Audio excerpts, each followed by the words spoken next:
Podcast Casulo Comunicação, hoje aqui com uma convidada mais que especial, doutora Laís Albuquerque, vai falar um pouquinho pra gente sobre os direitos da pessoa com TEA. Você, família, que tem um filho autista, esse podcast pode realmente trazer uma transformação para o seu dia a dia. Então vem aqui conferir esse conteúdo com a gente, porque essa convidada aqui é do diagnóstico para o direito. E você vai poder conhecer um pouquinho, não só dos direitos do autista, mas da experiência que já fez trazer essa informação hoje com tanta leveza e com tanta seriedade. E, doutora Laís, seja muito bem-vinda. Eu agradeço pelo convite, eu me sinto honrada, né, de estar aqui hoje para poder falar um pouco sobre a minha história de vida, né, que o autismo entrou na minha família já tem 13 anos, então realmente eu me sinto à vontade de falar sobre esse tema, de poder ajudar as famílias, né, poder ajudar algumas mães, principalmente.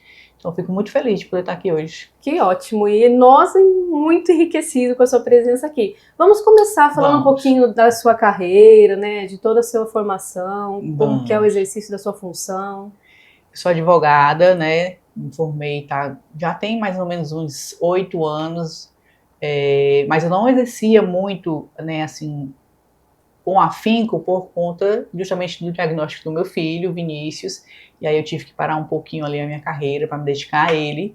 Foi a melhor coisa que eu fiz na minha vida, né, era o que o meu coração precisava fazer naquele momento, e aí depois que eu vi o Vinícius evoluindo, realmente crescendo e sendo um pouco menos dependente de mim, eu consegui novamente reaver, né, a minha formação e hoje poder estar atuando no direito que tem tudo a ver com a minha família, né? Com a minha casa, com o que eu vivo mesmo.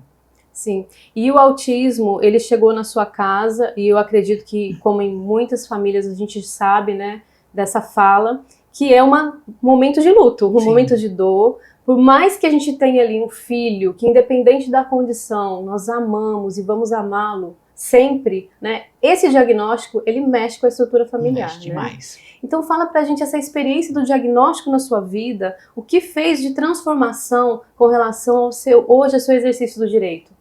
Bom, vamos lá. Quando eu soube do diagnóstico, na verdade, assim, eu costumo falar que mãe sente, né? Mãe, ela sempre sabe que algo não está acontecendo da forma que deveria acontecer. Então, eu comecei a perceber alguns sinais do Vinícius quando ele tinha ali por volta de um ano e pouco. E já de início eu procurei, perguntava aos pediatras, né, se teria alguma coisa errada. E aí, o que foi passado era que, não, mãezinha, porque o que mais me preocupava era a questão da fala dele, né? O autismo, ele tem várias formas de se manifestar. E no Vinícius me preocupou bastante a questão da fala. E aí eu procurei, e eles falaram, não, daqui a pouco ele fala, aquela coisa, bota na escola, que daqui a pouco ele fala. E eu vi que isso não estava acontecendo, chamei uma fono para me ajudar nessa questão, e ela falou, Laís, eu acho que não tem nada de errado, mas faz o seguinte, vai no neuropediatra, me falou do Dr. Sábio Caldas, que hoje já não está mais entre nós, e aí vai só assim, as palavras dela foram essas, vai só por desencargo de consciência, porque eu acho que ele não tem nada.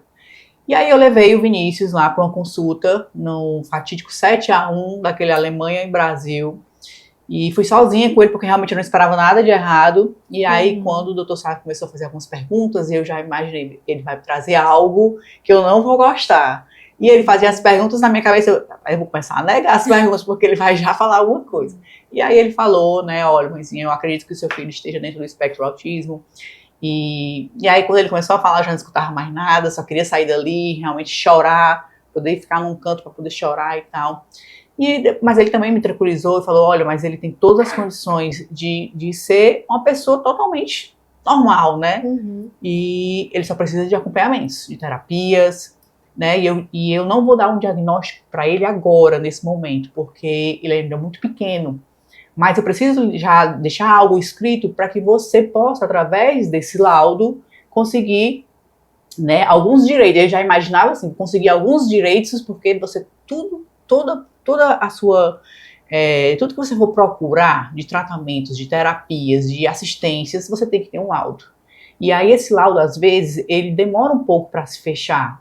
Às vezes a criança chega lá com um ano e pouco, você não consegue já determinar que ela vai ter um autismo, mas ela precisa, tem algo que está ali atrasado. E ela precisa começar as terapias.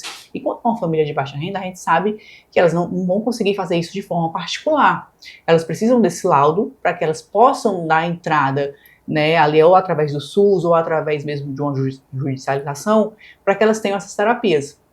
Então, já nesse primeiro momento, ele já me deu um laudo de autismo, já para que eu saísse de lá com um documento em mãos que pudesse abrir algumas portas, né, para o Vinícius. E aí, ao chegar em casa, eu já não falei diretamente com meu marido no primeiro momento, porque a casa estava cheia para assistir o jogo, né, cheia de gente, aí eu tive que esperar todo mundo embora, sofrendo ali no meu íntimo, né, aquela notícia, e todo mundo dizendo: ah, mas não se preocupa, tem outras Copas do Mundo, um 7-1 não vale nada. E eu, oh, meu Deus, se eu soubesse que, né, que isso pra mim não valia de nada hoje. E aí eu contei pro meu marido, a gente viveu aquela fase do luto, a fase da negação, a fase da procura da internet, né, de saber se era mesmo, se não era, né, testamos o nosso filho com algumas situações de barulho, que ele botava a mão no ouvido. Então, vivemos tudo isso, tudo que a gente podia viver realmente dessa primeira fase, né, de luto, de negação, a gente viveu, mas teve um momento que a gente despertou e falou,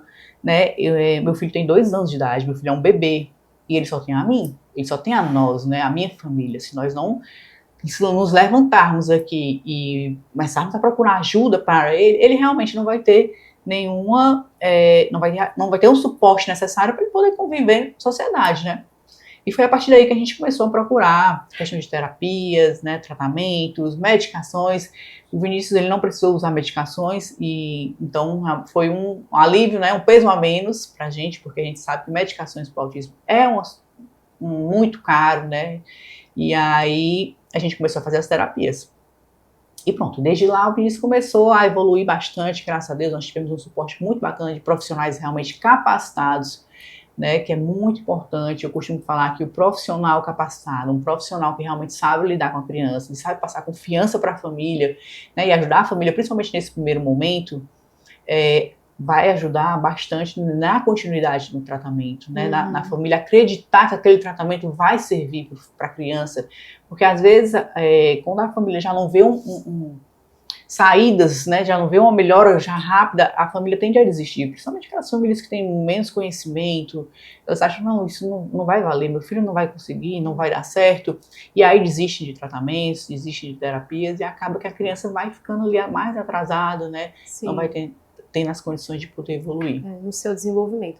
Eu acho que um fator muito importante, então, que a gente pode hoje afirmar nesse primeiro momento que a gente está falando, que é o laudo. Sim. Por mais que a família, né, seja uma situação que não é confortável, mas ter o laudo é o primeiro passo para ter como ajudar, né, essa criança, esse adolescente, esse jovem, esse adulto, independente da idade, nas condições, porque a gente sabe que as terapias, elas são extremamente necessárias para o desenvolvimento, e sem elas e sem recurso fica muito complicado.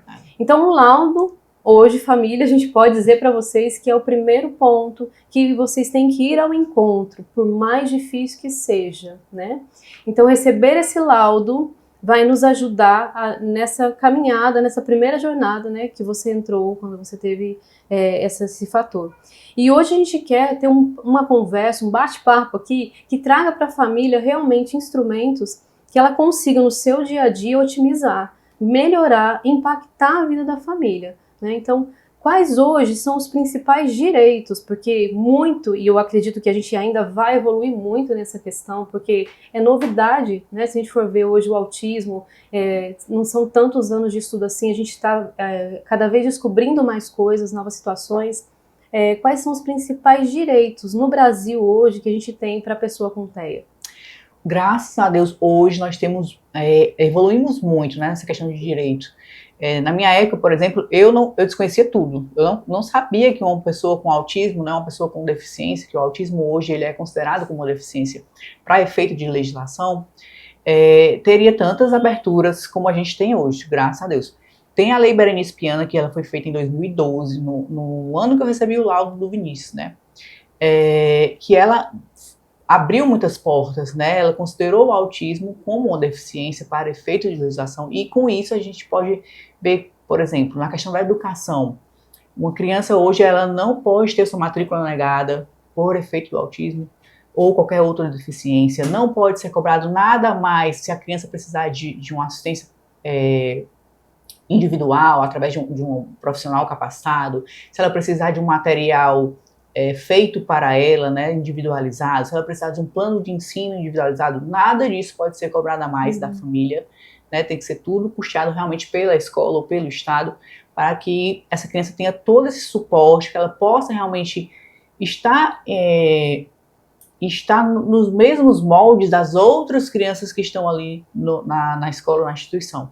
Então, esse é um dos direitos da criança autista, e eu posso falar que ela precisa, o meu filho, por exemplo, precisou ter esse material adaptado, ter um acompanhante, até hoje ele tem um acompanhante, e por eu conhecer, claro, nunca me foi cobrado nada a mais, por isso ele estudou hoje numa escola particular, e aí desde o começo, o médico, né, e também as professoras mesmo falaram que ele ia necessitar dessa assistência, né, mais particular. E aí, desde o começo ele já teve, então já fazem aí 10 anos ali que ele tem essa profissional que acompanha ele diariamente, é super importante para ajudar na questão da socialização, né, de entender ali as brincadeiras, de entender a dinâmica escolar, né. Então é super importante quem é o profissional capacitado, né, para pedir, né, para que a criança tenha essa assistência individualizada, é o próprio médico ou a própria escola. Ela também pode fazer isso. Normalmente as escolas não pedem, porque a gente sabe que tem aquele custo a mais para ela.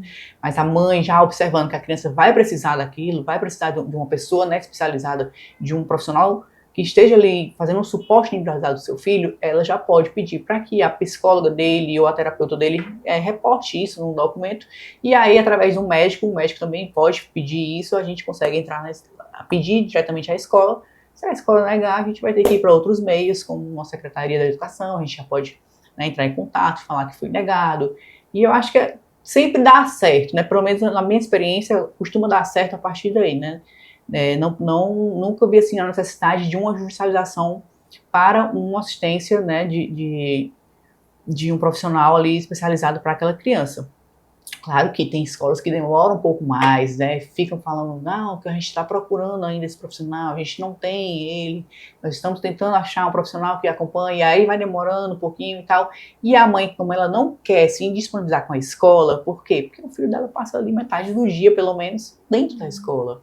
Então a mãe fica naquele receio, poxa, se eu denunciar a escola, minha filha está lá, não quero tirar ela de lá, ela já tem uma rotina ali naquela escola, eu não posso tirar ela de lá, e eu também não quero denunciar a escola para que a minha filha não sofra, meu filho não sofra, né, algo, né, algum tipo de exclusão, né, daquela escola por conta disso. Então acaba que a mãe fica naquela, né, oh meu Deus, eu denuncio, eu fico na minha, eu espero, eu aguardo, eu cobro.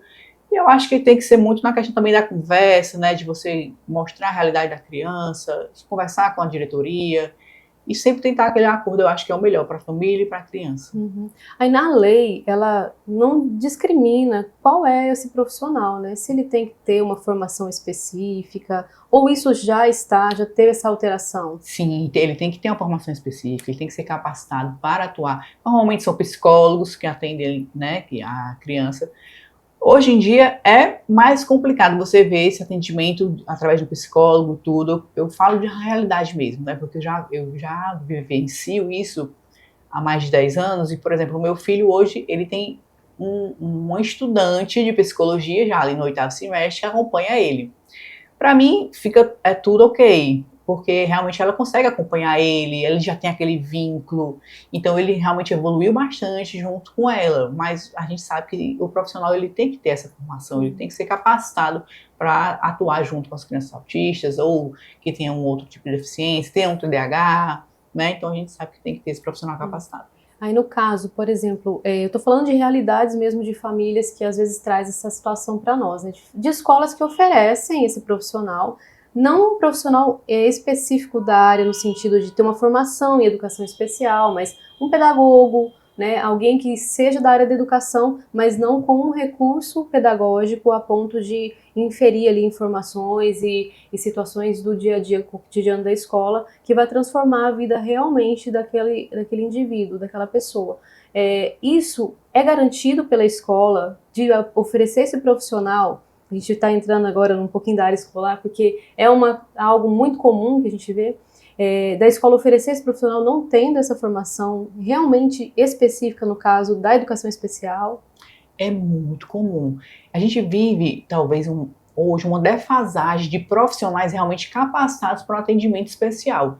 A gente não tem nem os professores mesmo, né, que estão ali na frente da sala de aula, capacitados. Eu tenho um instituto, hoje a gente formou um instituto, chamado Instituto Renan Azevedo, né, que é o nome do pai do Vinícius, que a gente fez um trabalho, junto com a doutora Flaviana, que já esteve aqui, de capacitação. A gente promoveu um programa onde a gente vai entrar dentro das empresas, dentro das escolas, né, dentro de instituições, para fazer essa capacitação de profissionais para o atendimento especificamente com crianças autistas, com adolescentes autistas, porque realmente é algo que precisa ser mais falado, né, essa questão da capacitação. Hoje a gente realmente vê que é um processo, né, um amadurecimento. Para a gente realmente entrar na instituição e mostrar a necessidade dessa capacitação, ainda hoje é um embate muito grande. Mas eu acho que a gente está no caminho, eu acho que tem que haver a cobrança da família, né? A família é o que muda tudo, eu acredito que é o que a mãe, é a família que vive aquilo ali no dia a dia. Então são os responsáveis por estar cobrando, por estar em cima, por estar pedindo, né? Não, a gente tem que investir nisso daqui. Então eu acho que é um processo que ainda estamos avançando, já avançamos muito. Eu acredito que vamos ter boas notícias aí no futuro. Para as famílias que estão nos ouvindo também, né, já que a gente já colocou essa parte escolar, né, como um dos direitos que um ganho enorme para o autista nesse sentido de ter o seu direito garantido escolar, estar na escola. Qual seria os passos que a família teria que estar dando com relação a ter um recurso financeiro, né, para ajuda nesses tratamentos todos? Vamos lá, quando a família ela não tem recursos financeiros, né, a gente costuma muito falar sobre a questão do SUS, né, por exemplo, vamos falar dos tratamentos. Os tratamentos, eles devem ser hoje todos custeados pelo SUS. Conforme o laudo médico, o laudo precisa estar bem realmente discriminado, falando quais são as terapias que aquela criança precisa, quantas horas, né, quais os profissionais capacitados para realizar aquelas terapias. E aí, através desse laudo bem informado, bem feito, eu costumo dizer que um laudo bem feito ele é 50% do caminho andado. A gente pode dar a entrada diretamente no SUS para que seja custeado todo esse tratamento para a criança. Caso o SUS não tenha, né, ou não tenha vaga para começar aqueles tratamentos daquela criança, a gente pode judicializar uma ação para que o Estado ele custeie os tratamentos ou numa clínica particular, ou ele realmente obrigue, né, ali o Sistema Único de Saúde a dar o início ao tratamento daquela criança. Então, a gente tem esses dois meios, né, de fazer. Em relação à medicação, por exemplo, também, medicação de alto custo, a gente sabe que o SUS tem a obrigação de custear essas medicações, caso a criança necessite. E crianças que têm um plano de saúde também, numa medicação de alto custo, elas também podem judicializar uma ação contra o plano de saúde para que ele também custeie aquela medicação. Né, nós temos vários outros direitos aí, relacionados, por exemplo, a isenções fiscais, depende muito do município, depende do estado. A família, ela já entrou com todas essas ações referente a um recurso, né? E qual é o tempo? Existe isso, um tempo determinado para essa resposta? Porque hoje a gente sabe que as famílias ficam nessa demora, né? Esperando, na espera de ser atendida na sua necessidade. E hoje o que mais as famílias sofrem é essa espera. Existe um tempo determinado por lei? Como é que funciona essa parte? Vamos lá. Sempre quando a família ela tem ciência que está demorando, que ela já cobrou, que a gente sabe que a janela de evolução da criança, ela ali nos primeiros anos é fundamental. Então a gente não tem como estar esperando 1 ano, 2 anos, a gente sabe que existe essa fila de espera. Né? Eu convivo com algumas famílias que estão ali há 2 anos esperando um tratamento. E isso para a criança já gerou atrasos enormes. Então a gente sabe que quando a mãe já percebe que está demorando aquela resposta, aquele retorno, ela deve procurar os meios judiciais. Ela sempre tem que ter aquilo ali discriminado. Toda negativa, qualquer forma de de atraso, ela tem que deixar isso anotado. Ela precisa ter esses documentos para que ela possa ir a uma defensoria pública ou realmente através de um profissional, né, um advogado, dar entrada para que o juiz determine liminarmente que a criança comece imediatamente esses atendimentos, mostrando as necessidades da criança, mostrando as perdas que ela está tendo. E assim, a gente sabe que é uma luta difícil, é uma luta diária, né? Não tem como a gente determinar que essa criança já vai começar os seus atendimentos. É muito complicado, mas existem os meios de se procurar ajuda. Uhum. Então, documentar, família que está aí nos ouvindo, né? Documentar toda a sua busca, toda a sua espera, isso é de fundamental importância para que você tenha todos esses argumentos, né? Sim. Apresentando isso para que você consiga ter uma melhoria na qualidade de vida, porque quando a gente fala de direitos do autista, o que nós mais estamos falando é qualidade Sim. de vida, né? É proporcionar meios para que ele tenha qualidade de vida como qualquer um de nós cidadãos aqui desse mundo, né? E uma coisa que a gente pode falar muito, como que funciona a defensoria pública para o autista? A defensoria ela já existe até áreas já especializadas para a questão da pessoa com deficiência, e aí o autismo entra nessa área, né? E aí você, já munido de documentos, né, com o seu laudo lá, com as necessidades da sua criança, né, já tiver passado por um primeiro atendimento ou com psicólogo, com terapeuta, também pegar relatórios, né, deles, e aí você vai até a defensoria e, caso você não tenha sido atendido, né, pelo SUS já, você vai pedir para que esses tratamentos sejam fornecidos através do SUS ou através de clínicas particulares custeadas pelo Estado. Então você chega lá na defensoria, apresenta os documentos, estamos tendo respostas positivas. E você acompanha, doutora, muitas famílias nesse processo, né? E pode nos falar um pouquinho também, para o pessoal que está aí nos ouvindo, de famílias que conseguiram, conquistaram, né? E você que está nessa luta aí, nós estamos aqui falando da realidade do dia a dia para você também alcançar isso, né? Alcançar essa busca e trazer exemplos de pessoas que conseguiram, que estavam na luta, como você falou agora de uma família de 2 anos na espera, né? Que isso realmente é possível e que vai acontecer seguindo o passo a passo, né? O caminho certo, orientado por profissional, né? A nossa maior dificuldade hoje é realmente nos munir desses documentos para que a gente realmente tenha não precise ficar, a gente entrar e judicializar um processo e aí por falta de documento tem que ir lá dar entrada novamente. Então assim, quanto mais documentos a gente tiver, né, mais provas nós tivermos ali de uma negação ou de uma demora no atendimento, melhor, para que a gente possa realmente pedir, né, liminarmente que esses tratamentos comecem de forma imediata. Normalmente, administrativamente, a gente costuma ter muito sucesso também, né? Quando a gente está ali, a criança recebeu o diagnóstico e ela já, por exemplo, vou dar um exemplo do município do Eusébio, que é um município que eu estou mais perto, eu moro lá, eu já vi várias crianças ali. Eles têm um centro de tratamento, onde lá eles já comportam o neurologista, que vai dar o diagnóstico, e ali já tem os tratamentos, né? Os profissionais de psicologia, de terapia ocupacional, de fonologia, tudo no mesmo centro. Então, eles costumam conhecer a criança muito de perto. Quando aquela criança já sai com um diagnóstico, as terapeutas, né, os responsáveis ali, eles já estão cientes de que aquela criança vai começar os tratamentos. Então, a criança, de forma imediata, já é colocada ali, né, naquela rotina de tratamentos, para tudo que ela foi indicada, e a criança já começa de pronto. Claro que tem os casos que a criança demora um pouquinho mais para ter essa validação do diagnóstico, né, para conseguir entrar no diagnóstico, e é aí que vem essa questão da procura, de você bater na porta todos os dias, né, realmente tem que ter aquela insistência da mãe, a gente sabe que isso é uma realidade hoje, e aí a mãe que realmente, aí vem aquela questão de que a mãe se sentiu lesada, poxa, eu não estou conseguindo o atendimento do meu filho, aí sim procurar os meios judiciais, através da defensoria pública, através de um advogado. Nesse momento que a mãe se questiona, né, a respeito do que, se ela vai ser atendida na necessidade, é o momento em que ela está identificando que o direito dela está sendo negado. Sim. Né? Então é importante a família insistir nesse processo e perceber até que momento essa insistência já passou, né, daquilo até o momento que ela ainda consegue esperar, porque a gente sabe que o autismo não espera, né? Quanto mais cedo a gente começar, mais chances positivas aquela criança vai ter, aquele jovem vai ter. Então, realmente, mãe, se você percebeu que o seu filho, né, ele está com algum atraso, ou de fala, ou, né, de cognição, algo que realmente lhe puxa ali a orelha, poxa, meu filho não está no mesmo caminho, né, que os outros colegas, realmente fique de orelha em pé, procure ajuda, vá no seu posto de saúde mais perto, e aí eles vão lhe encaminhar para um especialista, né, um neurologista, um psiquiatra, onde a partir dali você vai conseguir o seu laudo, e através desse laudo você realmente vai conseguir poder iniciar os tratamentos do seu filho, poder iniciar os direitos dele, né, nessa caminhada junto com o autismo, que a gente sabe que é uma caminhada que não é fácil, é uma caminhada longa, é uma caminhada para a vida toda, mas que ela pode se tornar mais leve, né, através desses ajustes, né, dessas assistências que a gente pode conseguir através do laudo.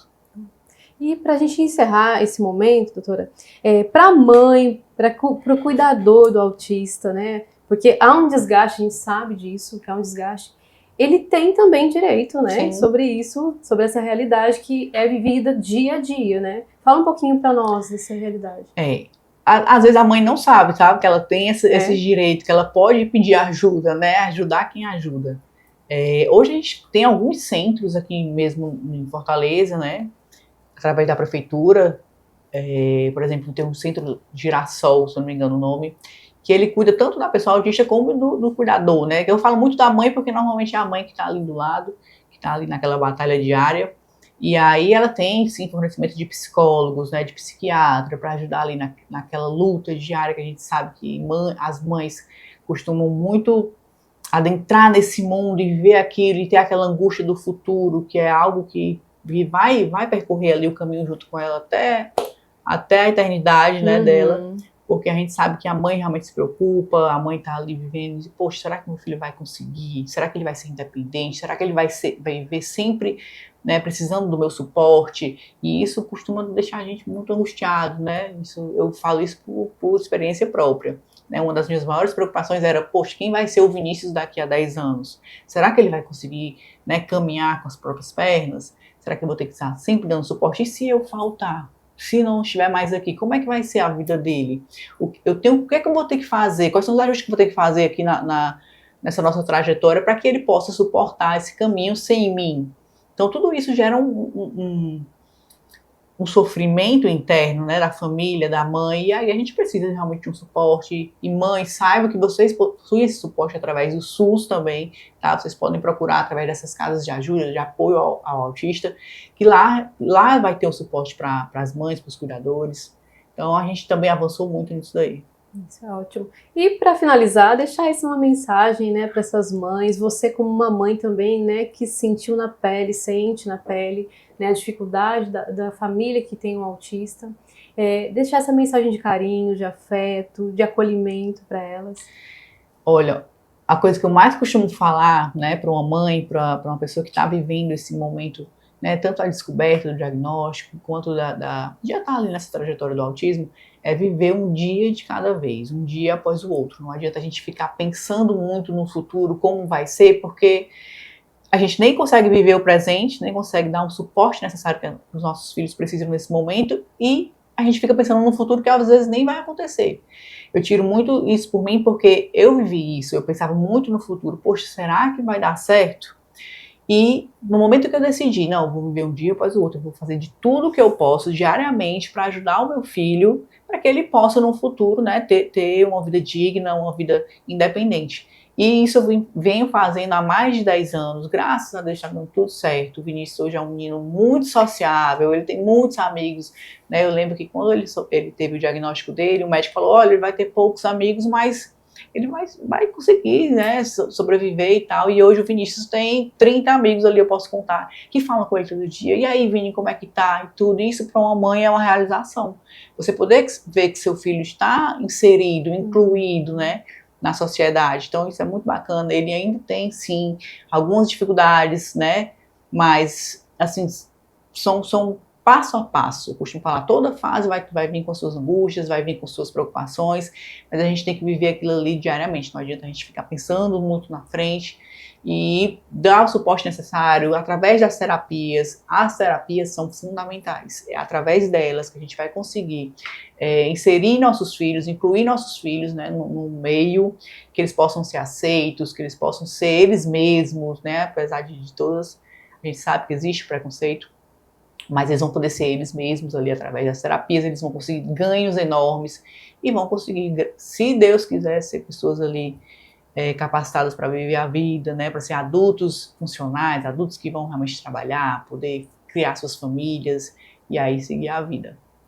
Eu agradeço muito, né? A família Para o Casulo agradece, né, por essas informações, e você aí de casa pode conferir esse conteúdo aqui com a doutora Laís, que entende muito e trouxe para você, além do conhecimento, experiência. E a informação é o primeiro passo, Sim, né? Se informar, seguir o passo a passo aqui, que ela detalhou como a gente deve fazer para poder conseguir trazer qualidade de vida para o seu filho, para sua filha, para sua família, para quem você ama. Muito obrigada, doutora Laís. Obrigada, gente. Para o Casulo Comunicação, para você.